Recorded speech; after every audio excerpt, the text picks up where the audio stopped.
MBC 방송에 나온 또 불량 콘크리트 수도권 아파트 40여 곳에, 그 다음에 제가 지방 현장에서 경험한 지방 대형 건물 콘크리트 강도 설계 기준 대비 30%가 부족한데도 부실감리가 일어났으나 처벌이 없었다는 얘기를 가지고 방송을 하도록 하겠습니다.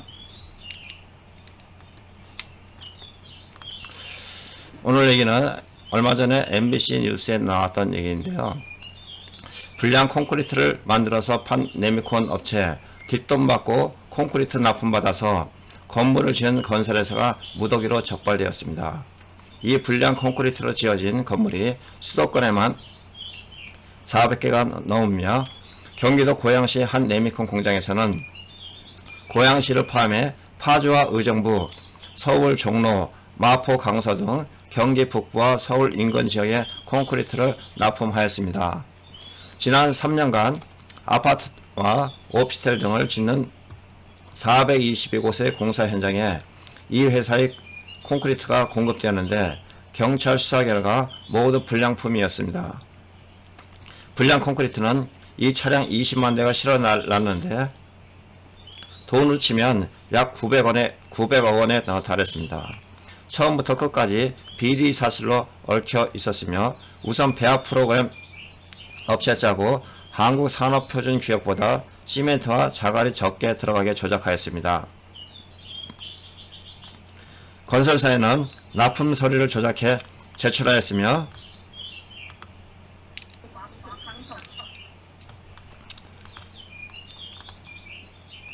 건설사 강도 검사에서는 몰래 바꿔치기를 한 시료를 제출하여 통과하였습니다. 품질 관리를 제대로 해야 할 건설사도 한 통속이었으며 구의 건설사 관리자 9명은 품질에 문제가 있어도 눈 감아달라는 청탁을 받고 매달 수십만 원씩 상납을 받아왔으며 경기 북부경찰청 지능범죄수사대는 네미콘 업체 임원 2명을 구속하고 직원과 건설회사 관리자 40명을 적발해 검찰에 넘겼습니다.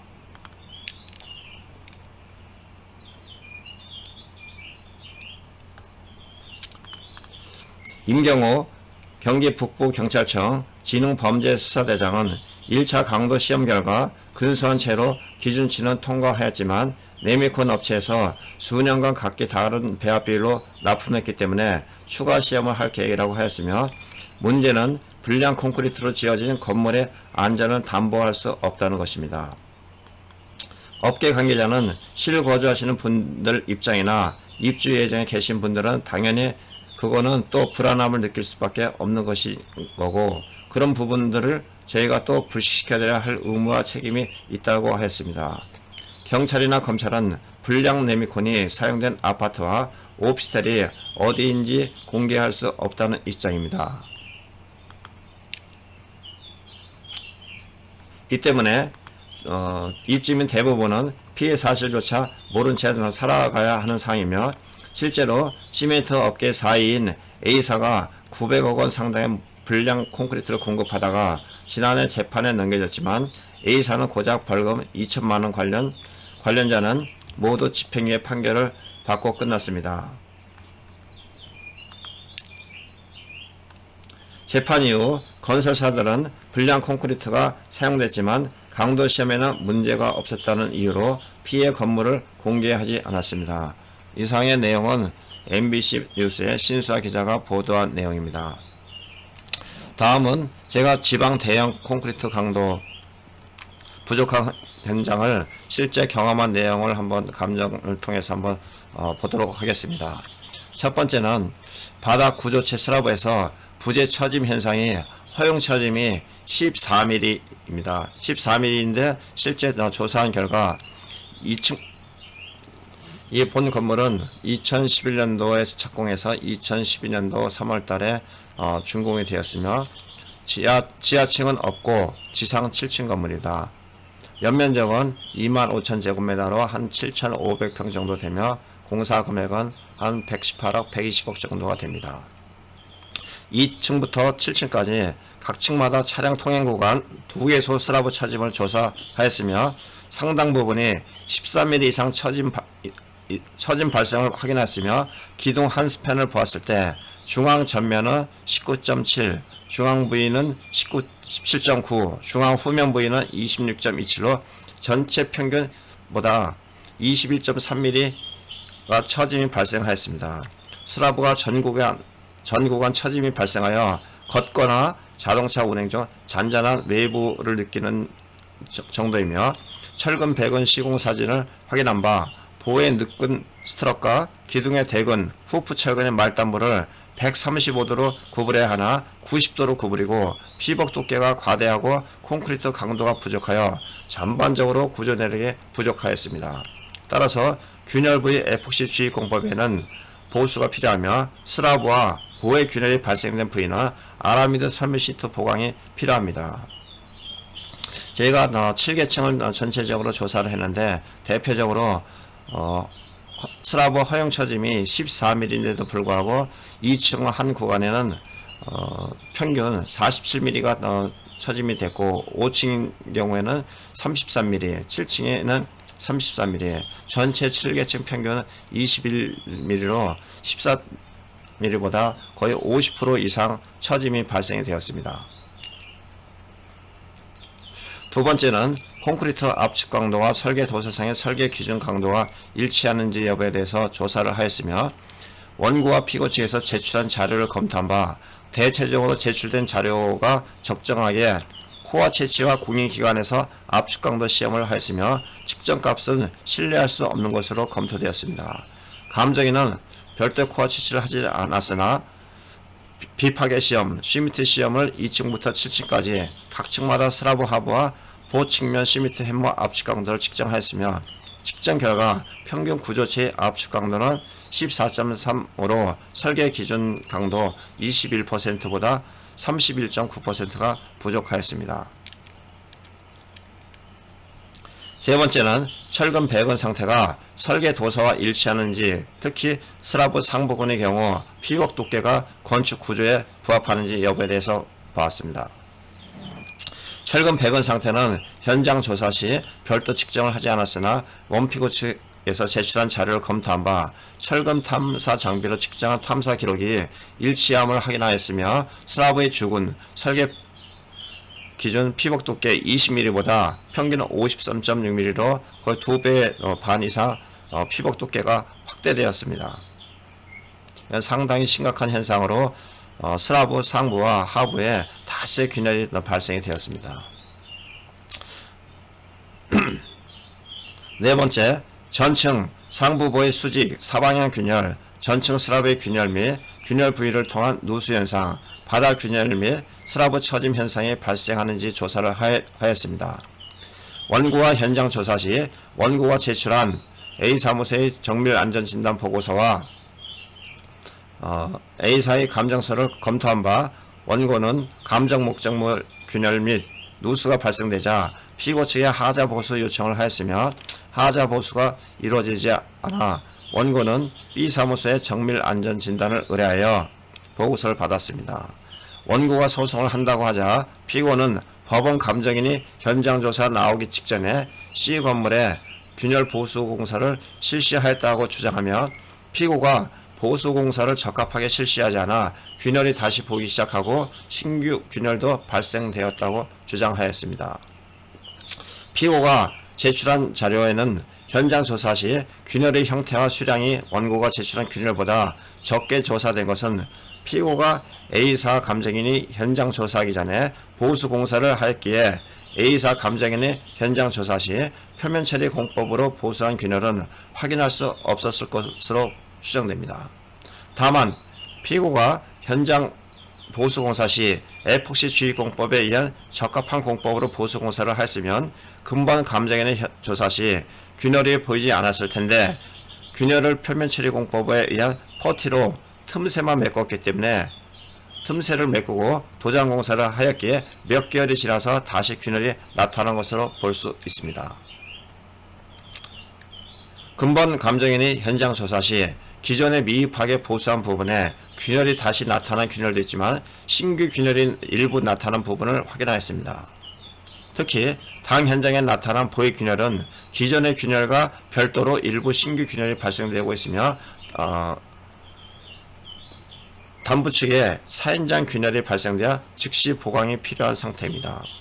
보의 담부 측에 사인장 균열이 발생되어 즉시 보강이 필요한 상태이면 슬라브는 콘크리트 두께 부족과 철근 피복 두께가 과대하여 슬라브의 처진과 슬라브의 상하부에 균열이 방대하게 나타나고 상하부의 균열 형태가 달라 양면의 보수 보강이 필요한 상태입니다.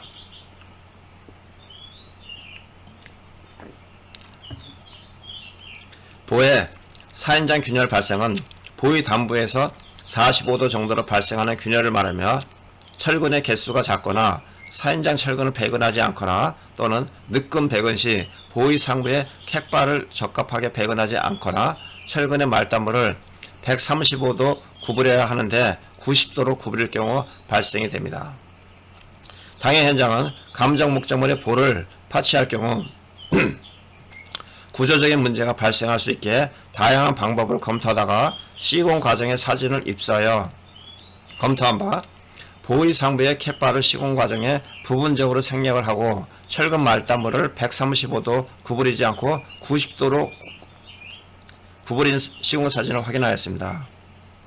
135도 구부려야 되는데 90도로 구부린 사진을 확인하였으며 당 현장은 콘크리트 강도 부족과 철근 배근을 내진 구조임에도 불구하고 기둥의 대근과 보의 늦근 철근 배근 시 구부림을 135도로 시공하여야 함에도 90도로 시공하고 피복 두께를 과대하게 시공하여 전반적으로 부적합 시공을 한 것으로 볼 수 있습니다. 콘크리트 강도는 매층마다 콘크리트 타설 시 네미콘 공장과 현장에서 공시체를 제작하여 7일 강도와 28일 강도를 측정한 후 감리 보고서에 이를 기재하여야 하는데 당 현장에서 네미콘 강도 측정한 자료가 없었습니다. 당 현장은 전층에 걸쳐서 콘크리트 강도가 낮게 나타난 것은 현장에서 공시체를 만든 후 압축 강도 시험을 하여야 하는데 실시하지 않아 콘크리트 강도를 모르고 있었거나 네미콘 공장에서 공시체를 만들었어도 허위로 작성할 가능성이 있습니다. 이 내용은 앞서 MBC 방송에 보도된 내용하고 거의 일치하고 있습니다. 근데 MBC 방송에서는 허용 강도보다 근소한 차이가 있었다고 하지만 이 현장에서는 콘크리트 강도가 무려 30%, 37%가 적게 나타나고 있었고 이 건물은 상당히 심각한 상태입니다. 최근 전라도권 타 현장에서 이와 비슷한 현장을 보았는데 전라도권에 모래가 부족하여 강모래를 사용하거나 석산에서 깻 모래 사용 시 점토 성분이 많은 모래를 사용하였거나 바다모래 사용 시 깨끗하게 세척하고 염도 측정 후 안정된 모래를 사용해야 하는데 모래가 부족하여 뻘이 많이 혼합된 일명 떡모래를 사용한 현장 조사 자료를 본 적이 있습니다. 떡모래는 모래의 점토 또는 토사가 많이 섞인 모래를 사용하는 것으로 시멘트와 자갈과 혼합 시에는 육안으로 구분하기가 어렵습니다. 이러한 모래를 사용할 경우에는 7일 강도와 28일 강도 측정 시 현재의 낮은 강도가 측정되어 보수 보강이 필요하며 콘크리트 타설 후 양생이 되었더라도 비가 와서 콘크리트가 파여 모래가 나오거나 쌀비로 쓸기만 하여도 시멘트와 모래가 쓸려 나오는 경우가 있습니다. 당 현장도 일부 슬라브 파손 부위를 살펴본 바 콘크리트가 푸석푸석하여 쉽게 부서지는 비슷한 증상이 있어 근본적으로 네미콘 품질에 문제가 있다고 보았습니다. 당 현장은 원고가 2015년 8월 벽과 바닥에 6개소 코아 천공을 하였고 감정인이 12월달 6개소 또 원고가 2017년 6월달에 추가로 10개소를 천공하여 공인기관에 압축 강도를 시험을 하였습니다. 전체적으로 22개의 코어 천공을 하여 평균 압축 강도는 13.18로 정상 강도의 62.78%로 20일이 나와야 되는데 13.18이 나왔습니다. 공인기관에서 압축 강도를 시험한 것입니다. 무려 37.22%가 낮은 수치입니다. 앞선 방송에서는 근소한 차이라고 하는데 여기는 37.22%가 낮은 압축 강도를 보이고 있습니다. 특히 특정 부위에서 측정한 것이 아니라 각층 고르게 측정된 수치이며 특히 설계도면 단면대에는 슬라브 하부에 데크 철판이 150mm 콘크리트를 타설하도록 표기되었으나 당 현장에는 데크 철판을 미시공하여 어떠한 이유인지 몰라도 당 현장의 슬래브는 심한 처짐과 균열이 발생된 것으로 추정됩니다. 당 현장의 보수 방법은 슬라브 상부와 하부의 균열 보수와 상부는 파도처럼 외부 현상이 있어 셀프 레벨링 마감과 일부 슬라브 하부와 보는 아라미드 섬유 보강 보수 공법이 필요하며 기둥 1에서부터 3층은 A 감정인이 적용한 부위에 대하여 철판 보강 공법과 보수 비용을 선정하였습니다. 다섯 번째, 철근 2층 기둥이 크기가 사용 승인 도면과 상이하고입니다. 설계 도면에는 기둥의 크기가 80cm, 80cm 곱하기 80cm인데 실제 70cm, 70cm 시공을 하였습니다. 감정인의 현장 조사 시 원고가 제출한 자료와 피고가 제출한 자료의 감정서는 동일하게 2층 기둥 규격이 80에서 80인데 70에서 70으로 변경 시공한 사항으로 변경에 따른 구조 계산서와 설계 변경 도면은 없었습니다. 1층의 기둥 크기 80 곱하기 80은 640제곱cm나 70 곱하기 70cm인 경우는 490제곱cm로 단면적 대비 76%로 전체적으로 23%가 작습니다. 기둥의 크기는 10cm지만 면적으로 따졌을 경우에는 23%가 부족하며 콘크리트 강도는 32.2%가 부족하여 기둥 전반에 걸쳐 안전의 지장을 초래하는 것으로 볼 수 있어 1차 감정인이 1에서부터 3층까지만 기둥을 보강하였으나 기둥은 콘크리트 강도가 매우 중요한 부분으로 4에서부터 7층까지 기둥 구조 보강이 필요하다고 봅니다.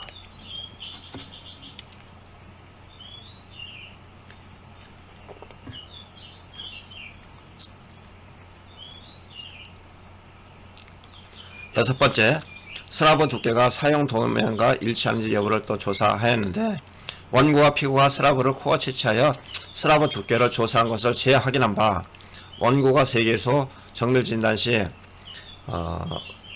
3층 바닥에 133mm, 5층 137mm, 7층 142mm, 평균 두께 137mm로 공공기관 슬라브 두께 측정 시에는 144, 160, 137, 132에서 평균 138mm입니다. 피고가 제출한 자료 감정서의 슬라브 두께는 3층 135, 4층 125, 5층 142, 7층 120mm로 평균 138mm입니다. 22개소의 평균 두께는 설계 도면에는 150mm인데 138mm로 8%가 부족합니다.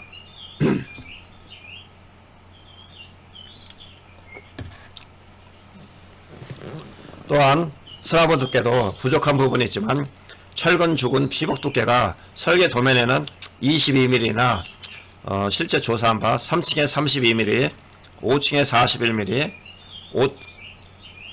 또 다른 5층 35, 7층에 37, 28mm로 평균 피복 두께가 33mm입니다. 무려 13.2mm로 50% 이상의 철근 피복 두께가 확대되었습니다. 피고가 제출한 감정서상 슬라브의 철근 피복 두께는 28에서 88mm로 평균값은 53mm로 설계상 피복 두께 23mm보다 33mm가 확대되었으며 원고가 제출한 자료에는 평균 두께가 33.2mm로 13.2mm가 더 넓어 61%가 확대되었습니다. 피고가 제출한 자료에는 평균값은 53mm로 설계상 피복 두께 20mm보다 33mm가 확대되어 있어 슬라브의 두께 부족과 피복 두께의 확대는 또 다른 구조 응력 분포가 불균형되어 여러 형태로 구조적 이상 증세가 나타날 수 있으며 이로 인한 증상이 슬라브의 처짐과 상하부에 나타난 균열의 정도는 조속히 보수 보강이 필요합니다. 슬라브의 두께가 사용 승인 도면과 일치하는지 여부. 일곱 번째, 보수공사비 산정은 보수공사비 공사금액은 전체 공사비 118억 중에서 15%를 상회하고 있습니다. 거의 17억 가깝습니다. 당 현장의 문제점은 설계사무소와 감리사무소가 동일한 업체로 설계 도면은 어느 정도 작성되었다고 볼 수 있으나 감리는 상식에 어긋날 정도의 부실한 감리가 이루어져 시공 과정의 부실 공사를 미연에 방지할 수 있는 기회를 놓쳤습니다. 또한 지방의 네미콘 생산업체의 부적합한 골재를 사용하여 콘크리트를 생산하고 콘크리트 강도 시험 등 부실한 품질 관리로 인해 건물에 많은 피해가 발생되었습니다. 현재 소송 중이나 보수 보강에 많은 비용과 불필요한 경제적 낭비와 시간 소모, 사용자의 불편 등으로 인해 많은 피해가 예상되고 있습니다. 부실한 콘크리트 생산과 부실한 감리가 발생됐으나 처벌은 이루어지지 않고 있어 향후 여러 분야에서 개선이 필요하다고 보고 있습니다. 이상은 불량 콘크리트 수도권 아파트 400여 곳의 MBC 방송과 지방 대형 건물 콘크리트 강도 설계 기준 대비 30%가 부족한데도 부실감리 처벌이 없는 내용에 대해서 말씀을 드렸습니다. 아직 구독 신청하지 않으신 분은 구독 신청해 주시고 본 내용이 좋다고 생각되시면 좋아요 눌러주시면 감사하겠습니다. 간단한 문의사항은 솔로몬스토어 010-3003-3190 다음 카페 카카오톡 플러스 친구 트위터 페이스북에서 본 내용을 같이 공유하도록 하겠습니다. 감사합니다. 다음에 좀 더 나은 내용으로 찾아뵙겠습니다.